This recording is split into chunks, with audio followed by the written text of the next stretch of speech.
Hello, this is Christina Tillman, CEO and operator of Lit Nation Media, and thank you for participating in this year's SYIP program. As a blogger, I just want to say that if you're not a blogger or if you've got another assignment, please contact DOES because right now that's all we have hired for this year. Okay, so let's get straight to the good part. You want to know how much you'll get paid or when. Participants will be paid $10 an hour. All youth have the option to use direct deposit or to use their own existing or newly created bank accounts through a partnership with Bank On DC. Youth ages 14 to 17 have the option to receive direct deposit if they sign up for a for a non-custodial bank account through the District Government Employees Federal Credit Union. Youth ages 18 to 21 can elect to sign up for a regular bank account through one of our trusted banking institutions or use of their own personal established bank account. Youth are prohibited from using Cash App, Venmo, Zelle, and Chime as their direct deposit accounts. New participants will be issued a U.S. Bank Visa debit card directly from U.S. Bank. Returning participants will not receive a new U.S. Bank Visa debit card. Youth should use their bank card from the previous year. I know we had a couple questions about that. One of you said you see another card, and I told you to call DOES. But if you received a new card, you might want to stick with that one, but I would still check to be sure. Your pay will be deposited into an independent account associated with your personal U.S. Visa debit card. To use your U.S. Bank Visa debit card, you must first activate it by following the directions in your card package. The U.S. Bank Visa debit card will allow you access to use your pay via an ATM or a local bank or by making purchases at a local store. If you do not have your U.S. Bank card already or by the first pay date, please contact Card Services, U.S. Bank Card Services at 1-877-474-0010. Okay, now time, attendance, and payroll. All SYIP participants will be compensated for time interned up to the maximum allowable hours permitted. Interns cannot make up intern hours and will not receive pay for observed holidays. Interns will see a reduction in hours for these weeks shown. So ages 14 to 21, everyone gets paid $10 per hour. Your maximum allowed hours per week is 8 hours per week. And your pay dates for your first pay date will be Friday, October 20th, 2023. The next one, November 3rd, then November 17th, then December 1st, December 15th, then December 29th, January 12th, January 26th, February 9th, February 23rd, March 8th, March 22nd, April 5th, April 19th, May 10th, May 24th, June 14th, and then at the close of the program, June 28th, 2024. These are the 4 holidays that you will not be paid for and you cannot make up. Indigenous Peoples Day, which is soon, Monday, October 9th. Veterans Day, Friday, November 10th. Thanksgiving Day, Thursday, November 23rd. And Christmas Day, Monday, December 25th. Oh, sorry, there are 5 more, sorry. New Year's Day, Dr. Martin Luther King Jr. birthday, which is January 15th. President's Day, Monday, February 19th. DC Emancipation Day, which is Tuesday, April 16th. And Memorial Day, Monday, May 27th. Okay, more important information about your pay. Your pay will be based on the paper timesheet you sign in and out each day. For us, I will be clocking you by the activity I see you do every day because we are virtual and you will be using a social media platform, either Facebook or Instagram, to show your work every day. So I will see you logged in and I will see your work. And I'll send out an electronic timesheet and you will download Adobe Fill and Sign. It's free and you will sign your timesheets that way.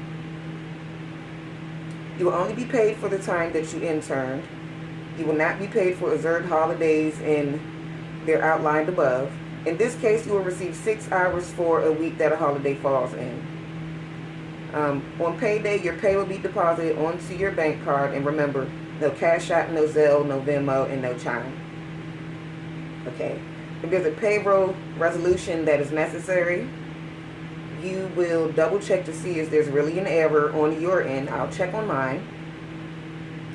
We will double check to see if we forgot if there's a holiday. We will check to see if you forgot about an absence. Maybe you had a football game or something. That would be before I submit it to the Department of Employment Services, because I don't correct anything right here. They correct all time and all pay. Okay. Policies and procedures. All youth are expected to adhere to the following rules. Know your supervisor's name, telephone number, and office location. We're virtual, so don't worry about that. If you're going to be absent or late, contact me. Know your assigned internship hours and stick to them. Report to your internship on time and sign in and out each day on the timesheet provided by me. Remain actively engaged in assigned tasks, because that's how we track our time. And ask me for any additional instructions when you've completed an assignment or you need assistance. Listen, pay attention, and follow directions. Always do your best, and when in doubt, ask questions. There's no such thing as a stupid question. We're all learning. Dress appropriately for your internship. If we have to do a Zoom video or we're going live, I just ask that you're completely covered. That's pretty much it. And no profanity or any obscenities or, other subliminal messages on your shirt or whatever clothing it will be shown. Be respectful, courteous, polite, and always professional. Okay.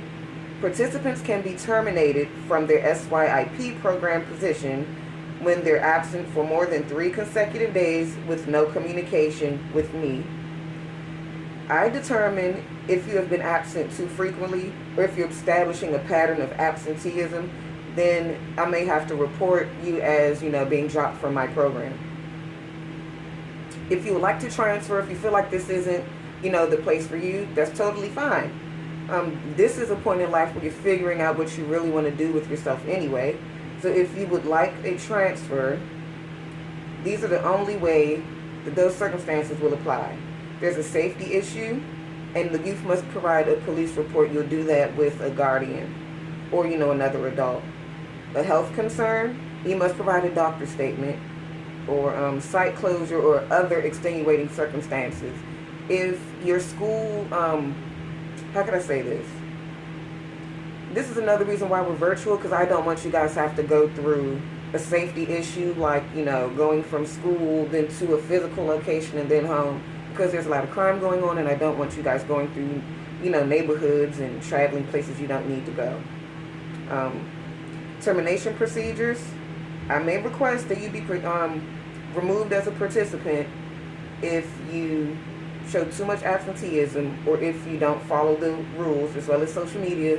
Like, don't get our page shut down because, you want to say the wrong words online. Illegal behavior, violent behavior, those other things, harassment, can get you terminated from the program. You can also be terminated from the program for any of these reasons. Drug possession, sale, or use of illegal drugs, including marijuana or alcohol while in the internship, could lead to legal action. Excessive absenteeism, failure to report 3 consecutive days, disruptive behavior, theft, falsifying documents, insubordination, which is being rude to someone that you should, otherwise be respecting, and harassment, which is to me, any other staff that I may include, or any other participants. Grievance procedure policy. If someone in your family passes away, or something really happens in which you need some time away, these are the procedures that you will follow. You are protected from any discrimination from the internship, including sexual harassment, gender identity, and expression discrimination, other forms of harassment, and a hostile internship environment. We provide a safe space to the participant, and you have the right to make a complaint or file a grievance which will be, protected because you are minors. We will discuss the issue with myself or someone at Department of Employment Services. You yourself as a participant will prepare a written statement that describes the alleged incident. And if the issue is not resolved, or if it continues, or if it includes me and I don't listen, you can contact the SYIP Support Center at 202-698-3492. The program liaison and the SYIP monitor will work, as well as myself, to work together to resolve the grievance. Inclement weather policy, we're virtual, so that doesn't really, pertain to us. Gender identity and expression, we have no discrimination once it comes to that. Everyone is in a safe, emotional space. I'm not going to ask what your gender identity is. That's not my, that's really none of my business. If you express those feelings on the platform, I just ask that you, be kind to others. Don't be, too aggressive, to respect others. That's pretty much it. If you have one more. Harassment in hostile work environments.